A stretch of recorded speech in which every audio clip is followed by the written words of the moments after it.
Hello everyone. இன்னைக்கு நம்ம பார்க்க போகிற கிளாஸ் வந்து மெடிக்கல் டேர்ம்ஸ். அண்ட் இந்த மெடிக்கல் டேர்ம்ஸ்லாம் பார்த்திங்கன்னா காமனாக கூட கேள்விப்பட்டிருக்க வாய்ப்பு இருக்குது. லைக் இந்த பயாலஜி ஸ்டூடெண்ட்ஸ் கேள்விப்பட்டிருப்பீங்க, வேறு இந்த மெடிக்கல் ஃபீல்டில் ஒர்க் பண்ணுறவங்க இல்லை படிக்கிறவங்க வந்து கேள்விப்பட்டிருப்பீங்க. பட் யூஸ்வலாக பார்த்திங்கன்னா இது வந்து எந்த ஃபீல்டில் வரும்னு பார்த்திங்கன்னா ஃபோட்டோடைனமிக் தெரப்பி அப்படிங்கிற டிசிப்ளினில் வரும். இந்த ஃபோட்டோடைனமிக் தெரப்பி அப்படிங்கிறது தான் ஃபஸ்ட்டு மெடிக்கல். ஸோ இப்போது ஸ்டார்ட் பண்ணலாம். First one photodynamic therapy. அதாவது இது வந்து என்னென்னு பார்த்திங்கன்னா இது வந்து ஒரு treatment option for cancer. So கேன்சருக்கு இந்த ரேடியேஷன் தெரப்பி, கீமோதெரப்பி மாதிரி இதுவும் வந்து ஒரு தெரப்பி. இதில் என்ன பண்ணுவான்னு பார்த்தீங்கன்னா ஃபோட்டோசென்சிடைசர் அப்படிங்கிற ஒரு ட்ரக்கை வந்து பாடிக்குள்ளார அனுப்புவாங்க. அந்த ட்ரக்கை வந்து கேன்சர் செல்லுக்குள்ளார போனதுக்கப்புறம் ஒரு குறிப்பிட்ட வேவ்லென்த் இருக்கிற லைட்டை வந்து லேசர் மூலிமா பாஸ் பண்ணுவாங்க. அந்த லைட்டு போய் அந்த ஃபோட்டோசென்சிடைசரை எக்ஸைட் பண்ணும். இந்த எக்ஸைட்டான ஃபோட்டோசென்சிடைசர் ரியாக்டிவ் ஆக்சிஜன் ஸ்பீசிஸ் வந்து ப்ரொடியூஸ் பண்ணி செல்லை வந்து கில் பண்ணும், கேன்சர் செல்லை. இதுக்கு பேர் தான் இந்த ஒரு டெக்னிக்கு பேர் தான் வந்து ஃபோட்டோடைனமிக் தெரப்பி அப்படின்னு சொல்கிறாங்க. Next one photosensitizer. ஸோ ஃபோட்டோசென்சிடைசர்னா என்னென்னா இதுதான் வந்து நீங்கள் எடுத்துக்கிற அந்த ட்ரக். ஃபோட்டோடைனமிக் தெரப்பியில் நீங்கள் எடுத்துக்கக்கூடிய ட்ரக்குக்கு பேர் தான் ஃபோட்டோசென்சிடைசர். இது second medical term. Third one photosensitization or phototoxicity. ஃபோட்டோடாக்சிசிட்டினா என்னென்னா இப்போ நீங்கள் எடுத்துக்கிற ட்ரக் வந்து அந்த லைட் வேவ்லென்த் பட்ட உடனே எக்ஸைட் ஆகி சிங்லெட் ஸ்டேட்லேருந்து ட்ரிப்ளெட் ஸ்டேட்டுக்கு வந்து கன்வெர்ட் ஆகும். ஸோ இதுக்கு பேர் தான் வந்து எக்ஸைட்டேஷன் அப்படின்னு சொல்லுவாங்க. மாலிகுல் வந்து எக்ஸைட் ஆகுது இல்லையா, அதுக்கு பேர் எக்ஸைட்டேஷன். எக்ஸைட் ஆன மாலிகுல் வந்து ரியாக்டிவ் ஆக்சிஜன் ஸ்பீசிஸ் ப்ரொடியூஸ் பண்ணி செல்லை கில் பண்ணுது இல்லையா, இந்த ப்ராசஸ்க்கு பேர் தான் வந்து ஃபோட்டோடாக்சிசிட்டி அப்படின்னு சொல்லுவாங்க. நெக்ஸ்ட் வந்து ரியாக்டிவ் ஆக்சிஜன் ஸ்பீசிஸ். இது என்னென்னு பார்த்தீங்கன்னா ரொம்ப சிம்பிள். நம்ம பாடியில் இருக்கிற எல்லா செல்லையுமே ஆக்சிஜன் இருக்கும் இல்லையா, அதுவும் எஸ்பெஷலாக டியூமர் செல்லில் பார்த்திங்கன்னா நிறைய ஆக்சிஜன் இருக்கும். இந்த ஃபோட்டோசென்சிடைசர், இந்த எக்ஸைட்டான ஃபோட்டோசென்சிடைசர் வந்து ஆக்சிஜனை வந்து ட்ரிப்ளெட் ஸ்டேட்லேருந்து சிங்லெட் ஸ்டேட்டுக்கு கன்வெர்ட் பண்ணும். இப்படி கன்வெர்ட் ஆச்சுன்னா சிங்லெட் ஆக்சிஜன் ப்ரொடியூஸ் ஆகும். இதுக்கு பேர் தான், இந்த ப்ரொடியூஸ் ஆன சிங்லெட் ஆக்சிஜனுக்கு பேர் தான் ரியாக்டிவ் ஆக்சிஜன் ஸ்பீசிஸ் அப்படின்னு சொல்லுவாங்க.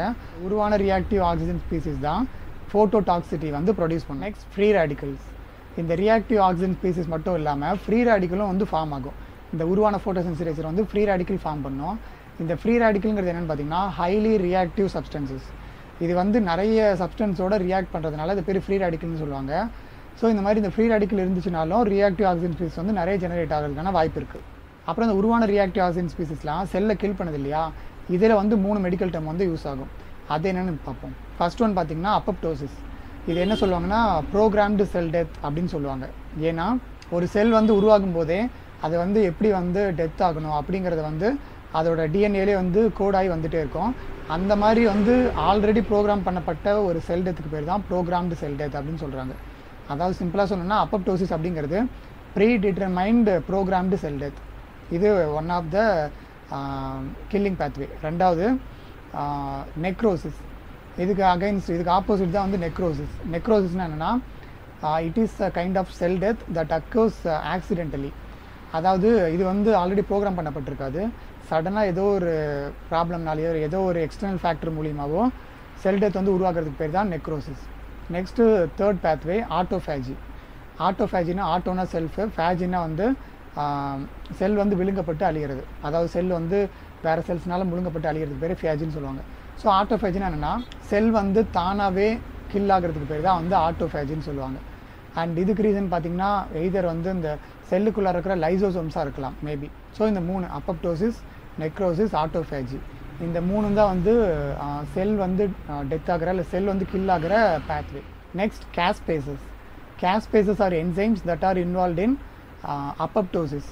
ஸோ அப்பப்டோசிஸ்ங்கிற வந்து ஒரு செல் டெத் பேத்வே. அந்த பேத்வேல இன்வால்வ் ஆகிருக்கிற ஒரு முக்கியமான என்சைம் தான் வந்து கேஸ்பேஸ் அப்படின்னு சொல்லுவாங்க. இதில் பார்த்திங்கன்னா 1, 2, 3 அப்படின்னு சொல்லி நிறைய என்சைம்ஸ் இருக்கும். இது எல்லாமே என்ன ஃபேமிலி ஆஃப் என்சைம் பார்த்திங்கன்னா ப்ரோட்டியேஸ் ஃபேமிலியில் சேர்ந்த என்சைம் தான் இந்த கேஸ்பேஸ் என்சைம்ஸ். ஸோ இதெல்லாம் வந்து இந்த அப்பப்டோசிஸ் நடக்கிற செல் டெத்துக்கு வந்து காரணமான என்சைம்ஸ் வந்து இந்த கேஸ்பேசஸ் தான். Next dark toxicity. ஸோ டாக்ஸிட்டினா அழியிறது, டார்க்குன்னா வந்து லைட் இல்லாத கண்டிஷன். ஸோ முன்னாடி ஃபோட்டோடாக்சிசிட்டி பார்த்தோம் இல்லையா, அதுக்கு ஆப்போசிட் தான் வந்து டார்க் டாக்ஸிசிட்டி. ஸோ லைட் இல்லாமல் ஒரு மாலிகுல் வந்து டாக்ஸிட்டி ப்ரொடியூஸ் பண்ணுச்சுன்னா அதுக்கு பேர் தான் டார்க் டாக்ஸிசிட்டி. அதாவது எடுத்துக்கிட்ட ஃபோட்டோசென்சிடைசர் வந்து லைட் இல்லாமல் ஏதாவது டாக்ஸிட்டி ப்ரொடியூஸ் பண்ணுச்சுன்னா அதுக்கு பேர் டார்க் டாக்ஸிட்டி. லைட் வந்து பட்டதுக்கு அப்புறம் ப்ரொடியூஸ் பண்ணுச்சுன்னா அதுக்கு பேர் ஃபோட்டோடாக்சிசிட்டி.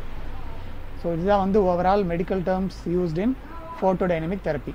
அண்ட் இது வந்து மெடிக்கல் டேர்ம்ஸ் வந்து ஃபோட்டோடைனமிக் தெரப்பி தான் யூஸ் ஆகணும் இல்லை, காமனாகவும் வந்து இந்த autophagy, necrosis, programmed cell death, இதெல்லாம் வந்து ஆல்ரெடி வந்து நம்ம பயாலஜியில் இல்லை வேறு மெடிக்கல் டிசிப்ளின்லலாம் ஆல்ரெடி வந்து படிச்சிருப்போம்.